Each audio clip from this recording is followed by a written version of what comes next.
Akun Instagramnya dihapus itu tahu gak Bu sama siapa Bu? Ya katanya sih Kak sama itu apa pacarnya.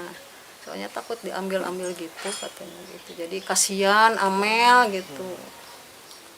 Tujuannya mah emang dia baik, mungkin pas cuma dia nggak memperhitungkan gitu. Jadi Dampaknya.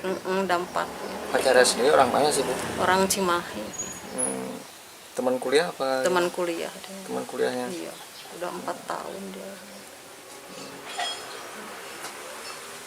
Tapi selama ini orangnya baik. Gitu. Baik orangnya itu, orang baik. Lagi udah 4 tahun gitu Mas. Iya, ya udah sering kesini, keluarganya juga udah pada tahu gitu.